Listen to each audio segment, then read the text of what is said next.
je voudrais parler de la création et d'en parler d'une manière où l'on perçoit bien ce que c'est qu'un dialogue artistique. Beaucoup de personnes se mettent en lien, en dialogue avec les arts au sens très large du terme. Et de ce dialogue, ils essayent de faire émerger, de générer une création. Quand ils le font, il y a de nombreuses façons de le faire, mais il y a un certain mode que je voudrais éclairer, parce que j'ai vu beaucoup de gens en souffrir, et peut-être que en parlant, ça peut un peu mettre la lumière sur ce qui se passe là. Des gens, donc, ils sont nombreux, qui sont en dialogue avec l'art, sont en panne. Ils n'arrivent pas à créer. Ils ont une page blanche devant eux, ils ont des outils, et rien ne se passe. Et quand ils en parlent, ils racontent combien ils sont bloqués, qu'ils ont bien une image de ce qu'ils veulent faire, mais ils ne l'atteignent pas. Ils ont donc paradoxalement, dans un moment de création, rien créé, et pourtant,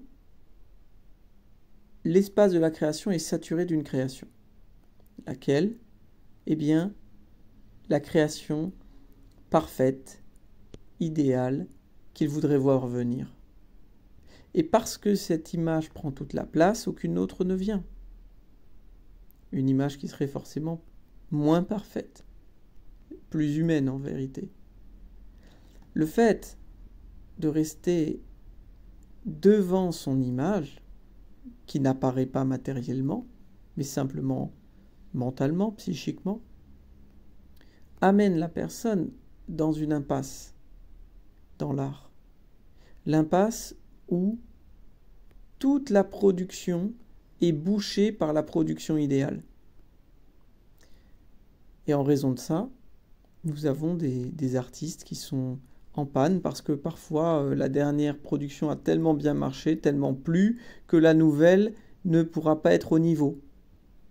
Donc ils sont fascinés par le niveau dans lequel ils ont été amenés, le niveau de considération qu'ils ont reçu, et ne veulent surtout pas en recevoir moins, ou pas du tout, ou un autre. En arrivant là, on peut dire que la création est complètement resserrée sur la personne et l'idée qu'elle se fait d'elle-même à travers la création qui n'est pas détachable d'elle. Elle est un morceau d'elle-même à valoriser. Et c'est pourquoi je crois que dans ces cas-là, on peut parler de narcissisme en intégrant le mot d'art dans le mot lui-même, le narcissisme. Un narcissisme qui vient boucher l'accès à la création.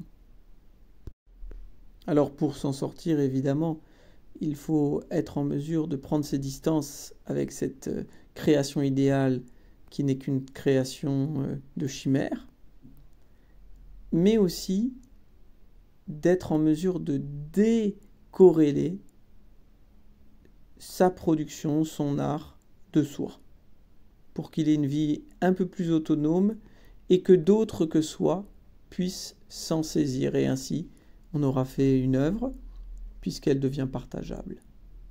Voilà.